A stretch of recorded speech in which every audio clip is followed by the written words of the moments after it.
જય મુરલીધર, હું આપનો દોસ્ત હામાભાઈ આહિર. મિત્રો કેમ છો? મજામાં? મારી ચેનલ હામાભાઈ આહિર ઓફિશિયલમાં આપનું હાર્દિક સ્વાગત છે. મિત્રો, દિલ્હીમાં જંતર મંતરમાં જે પ્રોટેસ્ટ ચાલી રહ્યું છે, ભારતનું ભાવિ દિલ્હીની સડકો ઉપર નીકળ્યું છે ન્યાય માગવા માટે. ભારત દેશના ખૂણે ખૂણેથી વિદ્યાર્થીઓ દિલ્હી જઈને આંદોલન કરે છે, પ્રોટેસ્ટ કરે છે, પ્રદર્શન કરે છે. એવામાં આદિત્યભાઈ ગઢવીનો એક વિડીયો મેં જોયો. આદિત્યભાઈ ગઢવી એવું કહે છે કે મને લોકોએ કીધું કે આદિત્યભાઈ તમે આમાં બોલો, જાણતા અજાણતા, તમે જાણતા હોય ન જાણતા હોય તમે એમાં બોલો. તો આદિત્યભાઈનું કહેવાનું એવું છે કે શું આ કેન્દ્રીય શિક્ષણ મંત્રીને બદલાવી નાખવાથી આનું કોઈ પરમાનન્ટ સોલ્યુશન આવશે? આગળના ટાઈમમાં નેટના પેપર નહીં ફૂટે કે આગળના ટાઈમમાં ગવર્મેન્ટ પરીક્ષાઓમાં કોઈ ગરબડ નહીં થાય? શું આ કેન્દ્રીય મંત્રીને બદલાવી નાખવાથી સોલ્યુશન આવશે? તો એમને મારે કહેવું છે કે હાજી આવશે, ભાણેજ આવશે.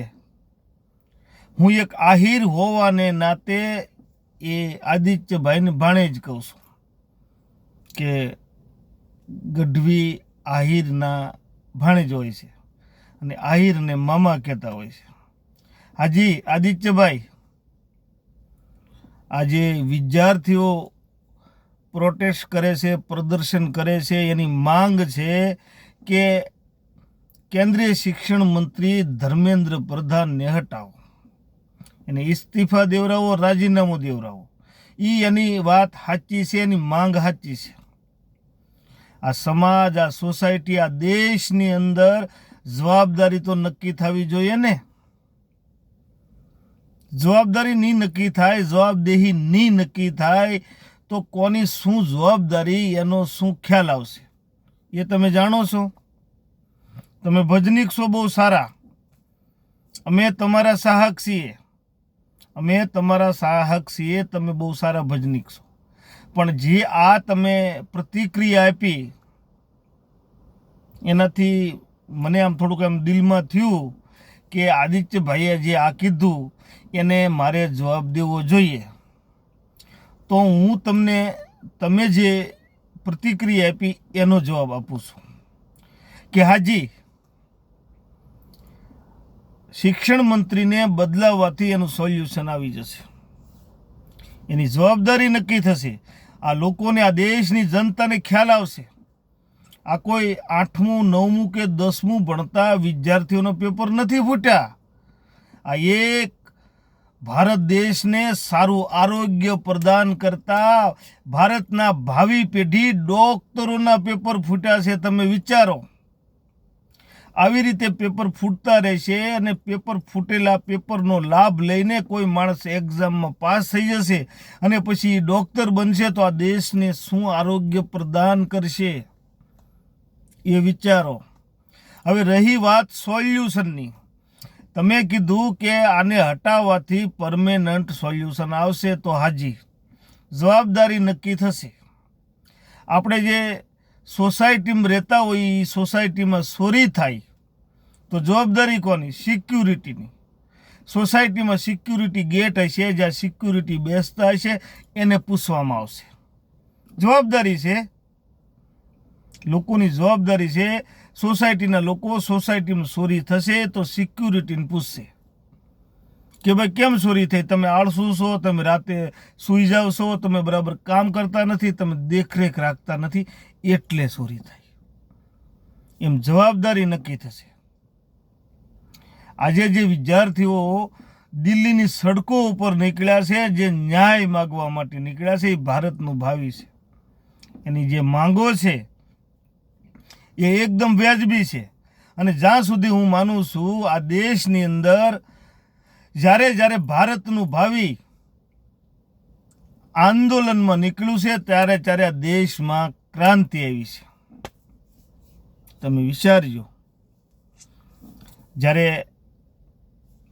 વિદ્યાર્થીઓએ માંગ કરી કે ભાઈ આજે નીટનું પેપર ફૂટ્યું, એમાં 21 છોકરાઓએ 21 વિદ્યાર્થીઓએ દીકરા દીકરીઓએ જેણે આત્મહત્યા કરી છે એને ન્યાય મળવો જોઈએ. કેમ કે જે એક્ઝામ આપતા હતા એ બાળકો, એ વિદ્યાર્થીઓ કંઈ વર્ષોથી મહેનત કરતા હોય, મોંઘી મોંઘી ફીઝ આપીને ટ્યુશન ક્લાસીસ કરતા હોય, એના માવતરોએ ગામડામાંથી સિટીમાં મોકલીને પોતાના ઘરેણાં ગાંઠા વેચીને એના મોકલ્યા હોય. હવે એ બાળક એક્ઝામ આપીને ઘરે આવે અને એને ખબર પડે કે પેપર ફૂટી ગયું, એમની શું હાલત થાય એ તમે જાણો છો? આ દેશમાં આવી રીતે પેપર ફૂટતા રહેશે, લોકોને સરકાર ઉપરથી ભરોસો ઉઠી જશે. આ પેપર ફૂટે છે, પરીક્ષાઓમાં ગેરરીતિ થાય છે, ગરબડ થાય છે. આ જવાબદારી શિક્ષણ મંત્રીની છે. અને હું જ્યાં સુધી માનું છું ત્યાં સુધી વિદ્યાર્થીઓની માંગ સ્વીકારી અને આ સરકારે જલ્દી ધર્મેન્દ્ર પ્રધાનનું રાજીનામું સ્વીકારી લેવું જોઈએ. તમને એક ઉદાહરણ આપું, હમણાં તાજેતરનું, તો જ્યારે રામ મંદિરમાં ચોરી થઈ ત્યારે એના ટ્રસ્ટના જે પણ હતા ચંપતરાયનું તાત્કાલિક રાજીનામું લેવામાં આવ્યું. સંપતરાયે રાજીનામું આપી દીધું. હવે રામ મંદિરમાંથી સંપતરાય રાજીનામું આપે તો આ ધર્મેન્દ્ર પ્રધાન ક્યાં ખેતની મૂડી છે તે રાજીનામું ના આપે. આપવું જ જોઈએ રાજીનામું એમને. અને જે પણ વિદ્યાર્થીની માંગ છે એ જાયઝ છે. દિલ્હીની સડકો પર વિદ્યાર્થીઓએ લાઠી ખાધી છે, માર ખાધો છે, છતાં આજે અડગ ઊભા છે. મને જ્યાં સુધી લાગે છે કે આ સરકાર આંદોલનકારીને કે જે ગાંધી સિંધ્યા માર્ગે આંદોલન કરે છે એને ન્યાય કેમ નથી આપતી? કેમ કે આજથી 1 મહિના પહેલાં પણ ગુજરાતમાં જેતપરમાં ખેડૂતોનું આંદોલન જ્યારે હતું, ખેડૂતોના ખેતરમાંથી ખેડૂતોને જબરજસ્તી પકડીને પોલીસની વાનમાં બેસાડીને ખેડૂતને પોતાના ખેતરમાંથી જ ખદેડી મૂકવામાં આવ્યા હતા. તો શું આ સરકારમાં વ્યક્તિ ન્યાય માટે માંગણી ન કરી શકે, ન્યાય માટે આંદોલન ન કરી શકે? હવે હું આ દેશની સરકારને કહું છું કે તમે સાંભળો, આ દેશ અને ભારત દેશનો જન્મ આંદોલનમાંથી થયેલો છે. મહાત્મા ગાંધીએ આંદોલન કરીને એક હાથમાં સુક્કલ લાકડીના ટેકે રાતે 12 વાગે આ દેશમાંથી અંગ્રેજોને ખદેડી મૂક્યા હતા. એ આંદોલનનો પ્રતાપ હતો. આ દેશને આઝાદી જ આંદોલનથી મળેલી છે. સરકારોએ ના ભૂલવું જોઈએ.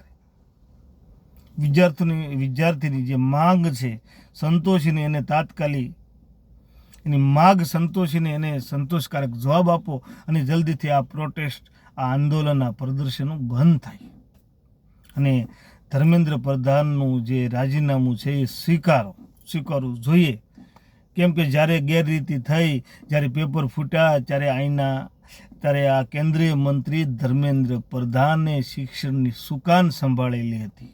જવાબદારી એની બને છે, જવાબદેહી એની બને છે. આદિત્યભાઈને હું એક વાત કરું કે તમે બહુ સારા ભજનિક છો, તમારા અમે ચાહક છીએ, તમારી વાતનું કોઈ અમને દુઃખ નથી, પણ તમે જે એ વાત કરી એ વાત મને ઠીક ન લાગી. મને એવું થયું કે આ વાતનો મારે જવાબ દેવો જોઈએ, એટલે મેં તમને જવાબ આપ્યો. બાકી અમે તમારા ચાહક જ છીએ. પણ તમે જે કીધું કે આનાથી પરમેનન્ટ સોલ્યુશન આવી જશે, તો હું તમને એ કહેવા માગું છું કે હાજી આવી જશે. શિક્ષણ મંત્રીને ઇસ્તીફા દેવા જોઈએ, રાજીનામું દેવું જોઈએ. એટલે આગળનો કોઈ શિક્ષણ મંત્રી આવે આ એ વાતનો ખ્યાલ રાખે કે આ હોદ્દા ઉપર ટકવું હોય તો આપણે આ બધી જે આપણી જવાબદારી છે એને પ્રોપર નિભાવીએ. આપણે એ આગળના ટાઈમે જે પણ હોદ્દા ઉપર બેસે એ વસ્તુનો, એ વાતનો ખ્યાલ રાખશે. એટલે આને હોદ્દા ઉપરથી હટાવવા પડે અને હોદ્દા ઉપરથી રાજીનામું અપાવવું પડે. ચલો ત્યારે જય શ્રી કૃષ્ણ, જય મુરલીધર.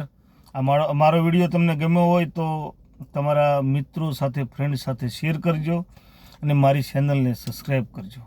જય શ્રી કૃષ્ણ.